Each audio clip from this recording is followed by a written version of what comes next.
ونستغفره ونؤمن به ونتوكل عليه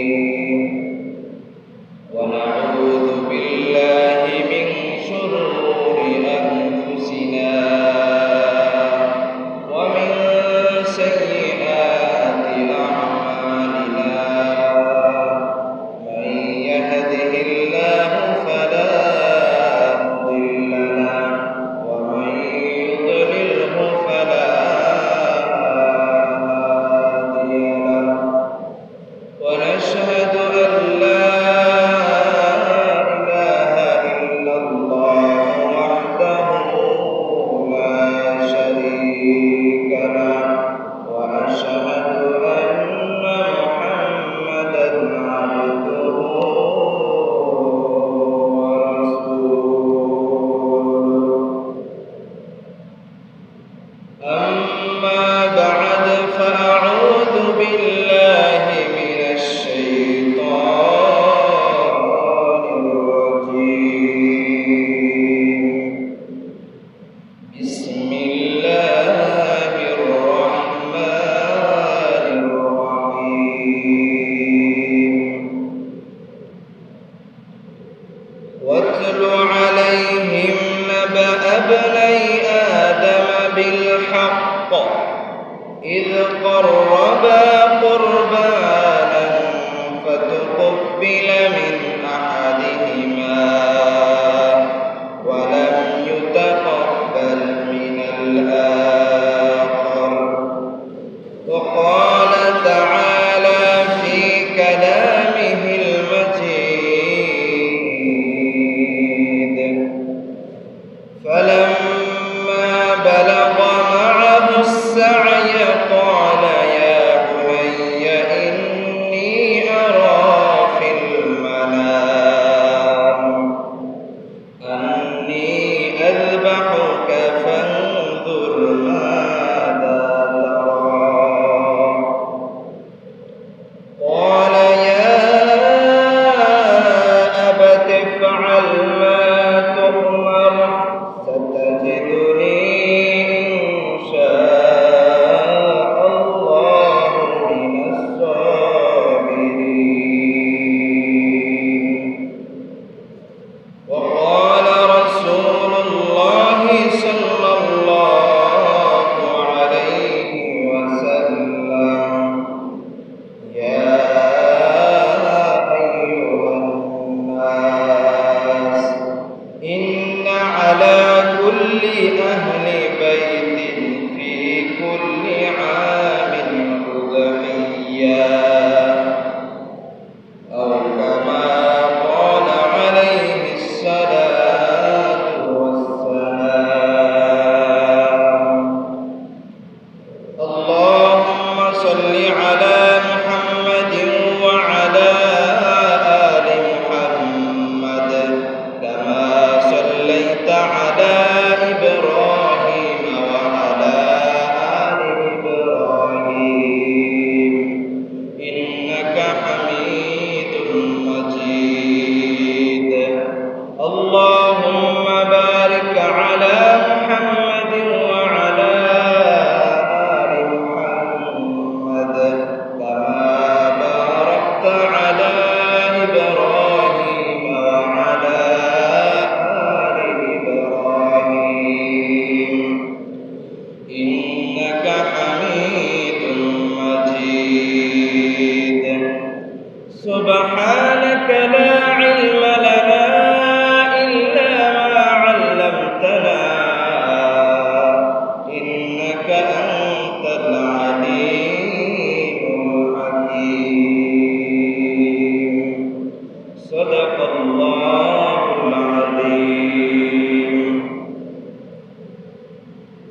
الحمد لله আল্লাহ রাব্বুল আলামিনের দরবারে লাখো কোটি শুকরিয়া যে মহান রব্বুল আলামিন আমাকে আপনাকে এই পবিত্র জুমআর দিনে জিলহজ মাসের প্রথম জুমআয় আমাকে আপনাকে আল্লাহ রাব্বুল আলামিন মসজিদে আসার বসার এবং কোরআন ও হাদিস থেকে কিছু কথা বলা এবং শোনার তৌফিক দান করেছেন।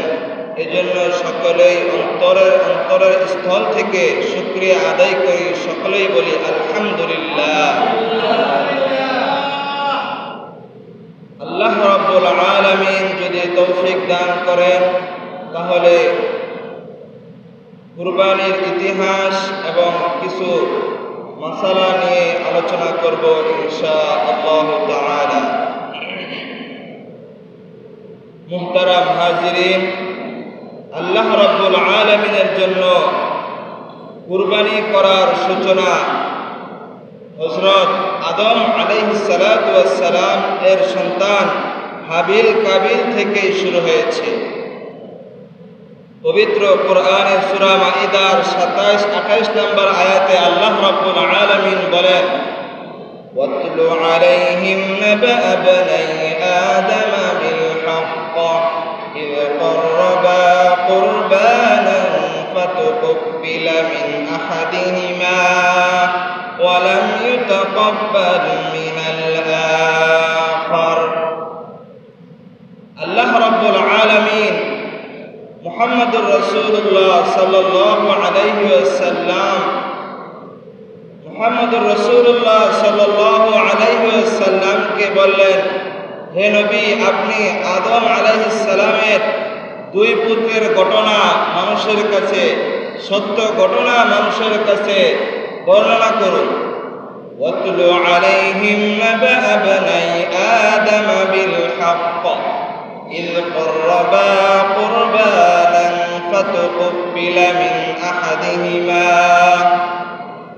যখন হাবিল এবং কাবিল আল্লাহ রাব্বুল আলামিনের আদেশে কুরবানি করার জন্য প্রস্তুত হয়ে গেলেন, ফাতুকবিলা মিন আহাদিহিমা ওয়া লাম ইউতাকাব্বাল মিনাল আখার। তখন হাবিল এবং কাবিলের মধ্য থেকে একজনের কুরবানিকে আল্লাহ রাব্বুল আলামিন কবুল করে নিয়েছেন, ওয়া লাম ইউতাকাব্বাল মিনাল আখার, অপরজনের কুরবানি আল্লাহ রাব্বুল আলামিন কবুল করেন নাই। তো হাবিল এবং কাবিল, হাবিল ছিল ধনাঢ্য ব্যক্তি, তার মাল সম্পদ ছিল এবং তার মনের অবস্থাও ভালো ছিল। আল্লাহর রাস্তায় কুরবানি করার জন্য সে অনেক আগ্রহী ছিল। আর কাবিল, সে ছিল কৃষিকাজ করত, সে একটু কৃপণ ধরনের ছিল। এই জন্য আল্লাহ রাব্বুল আলামিন তাদের মধ্যে পরীক্ষা করলেন যে কে আমার জন্য তাদের মাল সম্পদ কুরবানি করে, এটা আমি দেখব। তো আল্লাহ রাব্বুল আলামিন হাবিল এবং কাবিলের উভয়জনের মধ্য থেকে কুরবানি করার আদেশ করলেন। তো আল্লাহ রাব্বুল আলামিনের আদেশ অনুযায়ী তারা উভয়জনে কুরবানি করল। তখনকার যুগের নিয়ম ছিল, কুরবানি কবুল হওয়ার নিয়ম ছিল যে আকাশ থেকে কোনো আগুন এসে সেটাকে জ্বালিয়ে দিত। তো হাবিল যে কুরবানির জন্তু, যে পশুকে আল্লাহর জন্য উৎসর্গ করেছে, সেটা আল্লাহ রাব্বুল আলামিন আগুনের মাধ্যমে, আসমানের আগুনের মাধ্যমে সেটাকে জ্বালিয়ে দিয়ে তার কুরবানিকে আল্লাহ রাব্বুল আলামিন কবুল করে নিয়েছেন। আর কাবিলের কুরবানিকে আল্লাহ তাআলা কবুল করেন নাই। এই হলো আদম আলাইহিস সালাম থেকে কুরবানির সূচনা। এখন আমরা যে কুরবানি করি, এটা হলো হযরত ইব্রাহিম আলাইহিস সালাতু ওয়াস সালামের সুন্নত। ইব্রাহিম আলাইহিস সালাতু ওয়াস সালামের কুরবানি পবিত্র কোরআনে আল্লাহ রাব্বুল আলামিন সূরা বাকারার 131 নম্বর আয়াতে বলেন, ইয ক্বালা লাহু রাব্বুহু أسلم قال أسلمت لله رب العالمين আল্লাহ রাব্বুল আলামিন ইব্রাহিম আলাইহিস সালাতু ওয়াস সালামকে বললেন, হে ইব্রাহিম, তুমি আমার সামনে নিজেকে সুপর্দ করো, সারেন্ডার করো। ইয ক্বালা লাহু রাব্বুহু আসলিম ক্বালা আসলামতু লিল্লাহি রাব্বিল আলামিন। তো ইব্রাহিম আলাইহিস সালাতু ওয়াস সালাম আল্লাহর দরবারে সুপর্দ করলেন, নিজেকে সুপ দিলেন। ক্বালা আসলামতু লিল্লাহি রাব্বিল আলামিন, আল্লাহ তাআলার দরবারে নিজেকে সঁপে দিলেন এবং সারেন্ডার করলেন। তো এই সারেন্ডার, আল্লাহ তাআলার কাছে নিজেকে কিভাবে সঁপে দিলেন, এই মহান এক পরীক্ষা। আল্লাহর কাছে নিজেকে সঁপে দেওয়ার সবচেয়ে শ্রেষ্ঠ দৃষ্টান্ত হলো আল্লাহর হুকুম পালন করতে গিয়ে নিজের সন্তানকে আল্লাহর দরবারে জবাই করার জন্য ইব্রাহিম নবী আলাইহিস সালাতু ওয়াস সালাম পরিপূর্ণ তৈরি হয়ে গেলেন। তো নিজেকে সঁপে দেওয়ার দৃষ্টান্ত পবিত্র কোরআনের সূরা সফফাতের 102 নম্বর আয়াত থেকে 107 নম্বর আয়াত পর্যন্ত আল্লাহ রাব্বুল আলামিন বলেন, আউযু বিল্লাহি মিনাশ শাইতানির রাজীম فلما بلغ معه السعي قال يا بني إني أرى في المنام أني أذبحك فانظر ماذا ترى। হযরত ইসমাঈল আলাইহিস সালাতু ওয়াস সালাম যখন যুবক বয়সে উপনীত হলেন, যখন এরকম বয়সে উপনীত হলেন যে তিনি নিজের কাজকর্ম করতে পারবেন, এরকম বয়সে যখন তিনি উপনীত হলেন, তখন ইব্রাহিম আলাইহিস সালাম হযরত ইসমাঈল আলাইহিস সালাতু ওয়াস সালামকে নিয়ে একদিন বের হলেন। ফালাম্মা বালাগা মাআহু সা'য়া ক্বালা ইয়া বুনাইয়া, তিনি বললেন, হে আমার সন্তান, ইন্নী আরা ফিল মানাম, আমি স্বপ্নে দেখেছি, আন্নী আযবাহুকা ফানজুর মাযা তারা, হে ইসমাঈল, আমি স্বপ্নে দেখেছি, আল্লাহ রাব্বুল আলামিন আমাকে স্বপ্নে দেখিয়েছেন, আন্নী আযবাহুকা ফানজুর মাযা তারা, আমি তোমাকে জবাই করেছি। আন্নী আযবাহুকা ফানজুর মাযা তারা। তো ইব্রাহিম আলাইহিস সালাতু ওয়াস সালাম ইসমাঈল আলাইহিস সালাতু ওয়াস সালামকে বললেন, আমি তোমাকে জবাই করার স্বপ্নে দেখেছি, এ ব্যাপারে তোমার অভিমত কি? ফানজুর মাযা তারা, তোমার কি অভিমত? তো ইব্রাহিম আলাইহিস সালাতু ওয়াস সালাম ইসমাঈল আলাইহিস সালাতু ওয়াস সালাম বলেন, قال يا أبت افعل ما تؤمر قال يا أبت افعل ما تؤمر ستجدني إن شاء الله من الصابرين। হে আমার পিতা, আল্লাহ রাব্বুল আলামিন আপনাকে যে আদেশ করেছেন সে আদেশ আপনি পরিপূর্ণভাবে পালন করুন। সাতাজিদুনি ইনশাআল্লাহ ইনশাআল্লাহু মিনাস সাবিরিন। ইনশাআল্লাহ, আল্লাহ চাহে তো আপনি আমাকে ধৈর্যশীলদের অন্তর্ভুক্ত পাবেন। ইসমাঈল আলাইহিস সালাম তার পিতা ইব্রাহিম আলাইহিস সালামকে বললেন, হে আমার পিতা, আল্লাহ আপনাকে যে আদেশ করেছেন সে আদেশ আপনি পালন করুন, আমাকে আপনি ধৈর্যশীলদের অন্তর্ভুক্ত পাবেন। তো পিতা এবং পুত্র উভয়ে আল্লাহর দরবারে নিজেকে সঁপে দেওয়ার একটা দৃষ্টান্ত পেশ করলেন, প্রস্তুত হয়ে গেলেন। অতঃপর ফালাম্মা আসলামা, অতঃপর যখন উভয়ে নিজেকে সঁপে দিলেন, ওয়াতাল্লাহু লিল জাবিন, এবং ইসমাঈল আলাইহিস সালাতু ওয়াস সালামের উপর ছুরি চালিয়ে দিলেন, তখন আল্লাহ রাব্বুল আলামিন হযরত ইব্রাহিম আলাইহিস সালাতু ওয়াস সালামকে ডেকে বললেন, ওয়ানাদাইনাহু আইয়া ইব্রাহিম قد صدقت الرؤيا إنا كذلك نجزي المحسنين। তো আল্লাহ রাব্বুল আলামিন হযরত ইব্রাহিম আলাইহিস সালাতু ওয়াস সালামকে ডেকে বললেন, হে ইব্রাহিম, তুমি যে স্বপ্নে দেখেছ তোমার পুত্রকে জবাই করবে, কদ সাদ্দাকাতার রুইয়া, তুমি তোমার কাজকে, তোমার স্বপ্নকে তুমি বাস্তবায়ন করেছ, এটাই আমি তোমার কাছ থেকে দেখতে চেয়েছি, এটাই তোমার কাছ থেকে আমি পরীক্ষা নিয়েছি। ইন্না কাযালিকা নাজজিল মুহসিনিন, এভাবেই আমি সৎকর্মশীলদেরকে প্রতিদান দিয়ে থাকি। আল্লাহ রাব্বুল আলামিন এখানে হযরত ইব্রাহিম আলাইহিস সালাতু ওয়াস সালামের পরীক্ষা নিয়েছেন।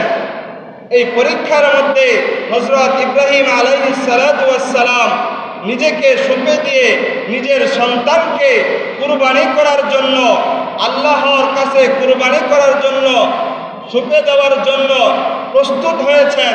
তখন আল্লাহ রাব্বুল আলামিন এই সন্তানকে বাঁচিয়ে দিয়ে জান্নাতি একটি দুম্বার মাধ্যমে আল্লাহ রাব্বুল আলামিন কুরবানির প্রচলন শুরু করে দিয়েছেন।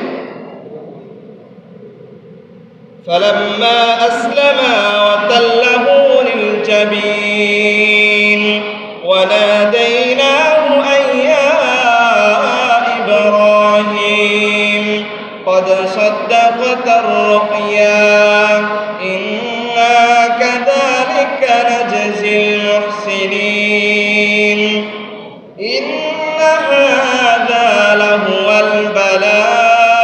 البلاء المبين وفديناه بذبح عظيم। الله رب العالمين জান্নাত থেকে হযরত জিবরাইল আলাইহিস সালাতু ওয়াস সালামের মাধ্যমে ইসমাঈল আলাইহিস সালামের কুরবানি হওয়ার পরিবর্তে আল্লাহ রাব্বুল আলামিন একটি বড় দুম্বার মাধ্যমে সেই কুরবানিকে প্রচলন শুরু করে দিয়েছেন এবং ইসমাঈল আলাইহিস সালামকে কুরবানি করা থেকে আল্লাহ রাব্বুল আলামিন বাঁচিয়ে দিয়েছেন। যদি আল্লাহ রাব্বুল আলামিন ইসমাঈল আলাইহিস সালাতু ওয়াস সালামকে ছুরির তল থেকে, ছুরির নিচ থেকে না নিয়ে যদি ইসমাঈল আলাইহিস সালাতু ওয়াস সালামকে কুরবানি করতেন, তাহলে আজকে আমাকে আপনাকেও আল্লাহর আদেশে আল্লাহর জন্য নিজেকে কুরবানি করার জন্য প্রস্তুত থাকতে হতো। তো মহান একটি কাজ থেকে আল্লাহ রাব্বুল আলামিন ইসমাঈল আলাইহিস সালাতু ওয়াস সালামকে বাঁচিয়ে একটি দুম্বার মাধ্যমে এই কুরবানির প্রচলন শুরু করে দিয়েছেন। তো সাহাবায়ে কেরাম রাসূল আকরাম সাল্লাল্লাহু আলাইহি ওয়াসাল্লামকে জিজ্ঞেস করলেন, মা হাদিহিল আদাহি ইয়া রাসূলুল্লাহ, এই কুরবানি কি? তখন রাসূল আকরাম সাল্লাল্লাহু আলাইহি ওয়াসাল্লাম বলেন, সুন্নাতু আবিকুম ইব্রাহিম, এটা হলো ইব্রাহিম আলাইহিস সালাতু ওয়াস সালামের সুন্নাত। অন্য আয়াতে আল্লাহ রাব্বুল আলামিন বলেন, সূরা হজের 34 নম্বর আয়াতে আল্লাহ রাব্বুল আলামিন বলেন, ওয়ালিকুল্লি উম্মাতিন জাআলনা মানসাকান লিয়াযকুরু ইসমাল্লাহি আলা মা রাযাকাহুম মিন বাহীমাতিল আনআম। ওয়ালিকুল্লি উম্মাতিন জাআলনা মানসাকান লিয়াযকুরু ইসমাল্লাহ, প্রত্যেকটি সম্প্রদায়ের জন্য, ওয়ালিকুল্লি উম্মাহ, প্রত্যেক উম্মতের জন্যই কুরবানির নিয়ম করে দিয়েছি। ولكل أمة جعلنا منسكا ليذكروا اسم الله على ما رزقهم من بهيمة الأنعام তাদেরকে যেই রিজিক দেওয়া হয়েছে, যেই পশু রিজিক দেওয়া হয়েছে, সেই পশু কুরবানি করার সময় তারা যেন আল্লাহর নাম নিয়ে কুরবানি করে। লিয়াযকুরু ইসমাল্লাহি আলা মা রাযাকাহুম মিন বাহিমাতিল আনআম। অন্য আয়াতে আল্লাহ রাব্বুল আলামিন বলেন লিয়াশহাদু মানাফিআ লাহুম ওয়া ইয়াযকুরু ইসমাল্লাহি আলা মা রাযাকাহুম মিন বাহিমাতিল আনআম ফাকুলু মিনহা ওয়া আত'ইমুল বাঈসাল ফাকির। আল্লাহর নাম নিয়ে কুরবানির পশুকে কুরবানি করো, অতঃপর গরিব অভাবগ্রস্ত লোকদেরকে খাওয়াও এবং তোমরাও সেই কুরবানির পশু থেকে খাও। আল্লাহ রাব্বুল আলামিন আমাদের কাছে গোশত এগুলো চান না, আল্লাহ রাব্বুল আলামিন আমাদের কাছে চান তাকওয়া। আমাদের ভিতরে তাকওয়া আল্লাহ রাব্বুল আলামিন চান। এজন্য অন্য আয়াতে আল্লাহ রাব্বুল আলামিন বলেন লা ইয়ানালাল্লাহু লুহুমুহা ওয়ালা দিমাউহা ওয়ালাকিন ইয়ানালুহুত তাকওয়া মিনকুম কাযালিকা সাখখারনাহা লাকুম লিতুকাব্বিরুল্লাহা আলা মা হাদাকুম ওয়া বাশশিরিল মুহসিনিন। আল্লাহ রাব্বুল আলামিন তোমাদের কাছে গোশত চান না। লা ইয়ানালাল্লাহু লুহুমুহা, আল্লাহর দরবারে তার গোশত পৌঁছায় না, ওয়ালা দিমাউহা, তার রক্ত পৌঁছায় না, ওয়ালাকিন ইয়ানালুহুত তাকওয়া মিনকুম, কিন্তু তার কাছে তোমাদের তাকওয়া পৌঁছায় থাকে। এজন্য আল্লাহ রাব্বুল আলামিনের জন্যই একমাত্র আমাকে আপনাকে কুরবানি করতে হবে। এই জন্য নিয়তকে পরিশুদ্ধ করতে হবে। অন্য হাদিসে ইবনে মাজাহ 3125 নম্বর হাদিসে আল্লাহ রাসূল আকরাম সাল্লাল্লাহু আলাইহি ওয়াসাল্লাম বলেন ইয়া আইয়ুহান নাস ইন্না আলা কুল্লি আহলি বাইতিন ফি কুল্লি আমিন উদহিয়া। হে লোক সকল, প্রত্যেক সামর্থ্যবান ব্যক্তির জন্য ব্যক্তির উপর কুরবানি করা অপরিহার্য। ইবনে মাজাহ 3123 নম্বর হাদিসে আল্লাহ রাসূল সাল্লাল্লাহু আলাইহি ওয়াসাল্লাম বলেন মান কানা লাহু সাআতুন ওয়া লাম ইউদহি ফালা ইয়াকরাবান্না মুসাল্লানা। যে ব্যক্তির সামর্থ্য রয়েছে, কুরবানি করার সামর্থ্য রয়েছে, কিন্তু সে ব্যক্তি কুরবানি করল না, ফালা ইয়াকরাবান্না মুসাল্লানা, সে যেন ঈদগাহে না আসে। কত বড় ধমক এই হাদিসের ভিতরে আল্লাহ রাসূল সাল্লাল্লাহু আলাইহি ওয়াসাল্লাম দিয়েছেন।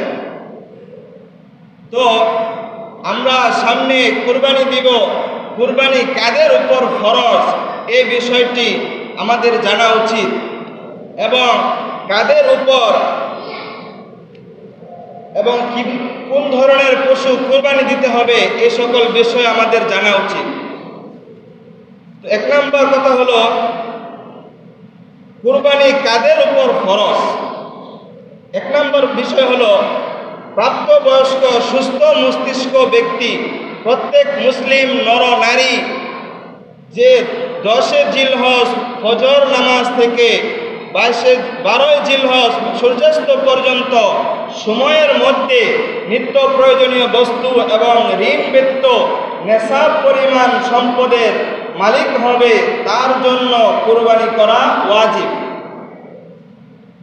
নিত্য প্রয়োজনীয় বস্তু এবং ঋণ ব্যতীত নেশাব পরিপূর্ণ মাল। নেশাব হলো স্বর্ণের ক্ষেত্রে 7.5 ভরি স্বর্ণ, আর রূপার ক্ষেত্রে 52.5 তোলা।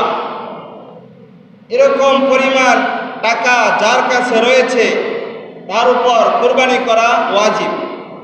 2 নম্বর কথা, যদি কারো কাছে স্বর্ণ রূপা এবং টাকা পয়সা এগুলোর কোনো একটি পৃথকভাবে নিসাব পরিপূর্ণ না হয়, স্বর্ণ রূপা টাকা পয়সা এগুলোর কোনো একটি পৃথকভাবে নিসাব পরিপূর্ণ না হয়, কিন্তু স্বর্ণ, রূপা, টাকা এগুলো সব মিলিয়ে একসাথে 7 ভরি সোনা বা 52.5 ভরি রূপার মূল্যের সমপরিমাণ বা বেশি হয়, তাহলেও তার উপর কোরবানি করা ওয়াজিব। কথাটি বুঝতে পারছেন কিনা? যদি একসাথে না থাকে, ধরেন 7.5 ভরি স্বর্ণ অথবা 52.5 তোলা রূপা, এগুলো একসাথে নাই, কিন্তু কিছু ধরেন স্বর্ণ আছে 1 ভরি আর রূপা 3 ভরি, আবার টাকা, এগুলো সব মিলিয়ে যদি 7.5 ভরি স্বর্ণের এরকম সমপরিমাণ হয়, তাহলে তাদের উপর কুরবানি করা ওয়াজিব। 3 নম্বর কথা, কুরবানির নেশাব পুরো বছর থাকা জরুরি নয়। যেরকমভাবে জাকাত 1 বছর পর পরে বছর পরিপূর্ণ হলে তারপর দিতে হয়, কিন্তু কুরবানির নেশাব পুরো বছর থাকা জরুরি নয়, বরং কুরবানির 3 দিনের মধ্যে যে কোনো দিন থাকলেই কুরবানি ওয়াজিব। 10, 11, 12 এই 3 দিনের যে কোনো দিন যদি সে নেশাব পরিপূর্ণ মাল তার থাকে, তাহলে তার উপর কুরবানি করা ওয়াজিব। বুঝে আসছে কথা? তো তাকবীরে তাশরিকের আমল 9 জিলহজ থেকে 9 জিলহজ ফজর পর থেকে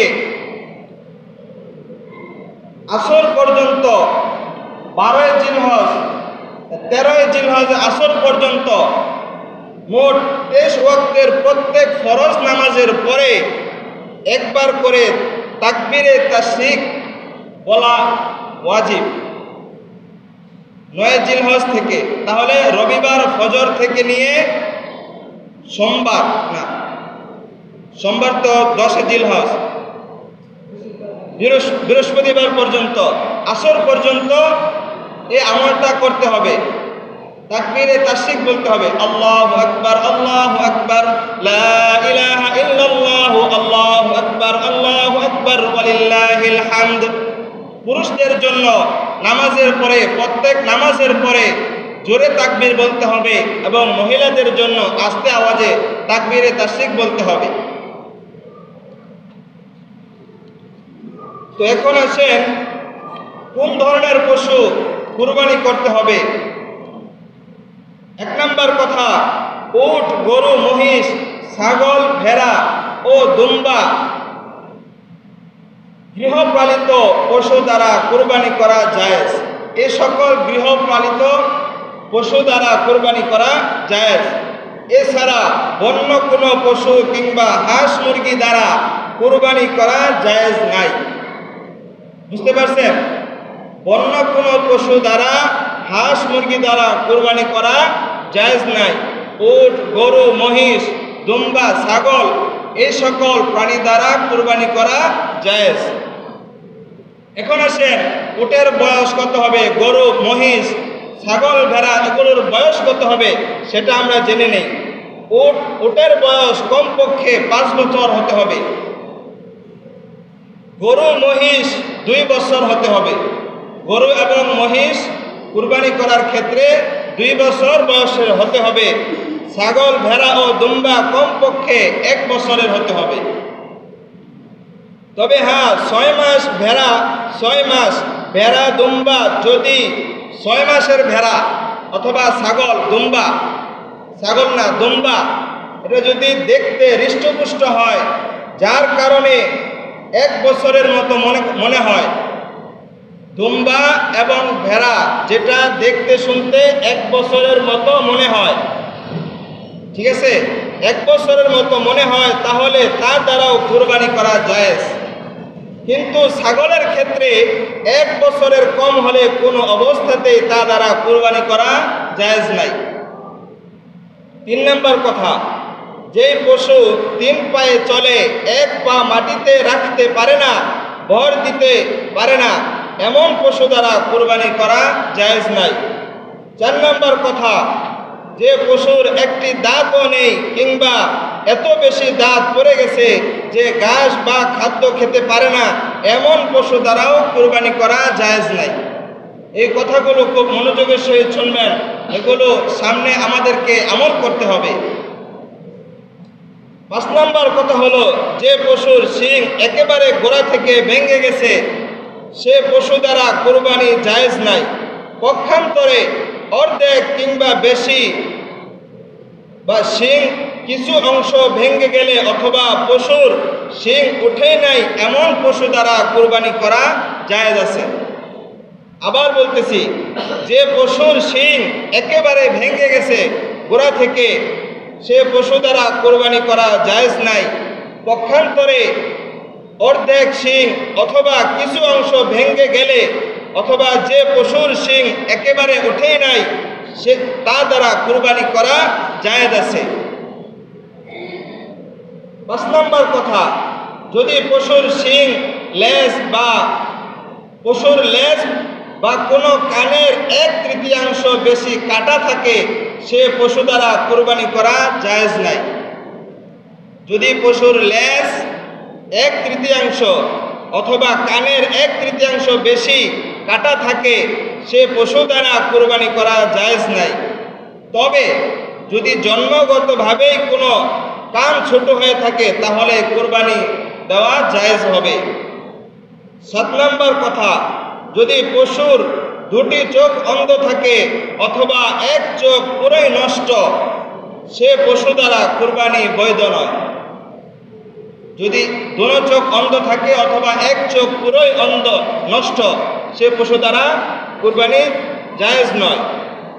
8 নম্বর বিষয়, গর্ভবতী পশু দ্বারা কুরবানি করা জায়েজ যদি জবাইয়ের পর পেটের বাচ্চা জীবিত বের হয়। জবাইয়ের পর বাচ্চা জীবিত বের হয় তাহলে সেটাকেও জবাই করে দিবে। তবে প্রসবের একদম নিকটবর্তী হলে এমত অবস্থায় ওই পশু দ্বারা কুরবানি করা মাকরুহ। এই জন্য আমাদেরকে কুরবানির বিষয় কিভাবে জবাই করব, কিভাবে কুরবানি দিতে হবে, পদ্ধতি কি, ইনশাআল্লাহ আল্লাহ রাব্বুল আলামিন সামনের জুমা পর্যন্ত যদি হায়াত দান করেন তাহলে সামনের জুমায় অথবা ঈদের দিন আলোচনা করব ইনশাআল্লাহ তাআলা। এই জন্য যে কথাগুলো বললাম এই কথাগুলোর উপর আমাকে আপনাকে সকলকে আমল করার তৌফিক দান করুন। ওয়া আখিরু দাওয়ানা আনিল হামদুলিল্লাহি রাব্বিল আলামিন।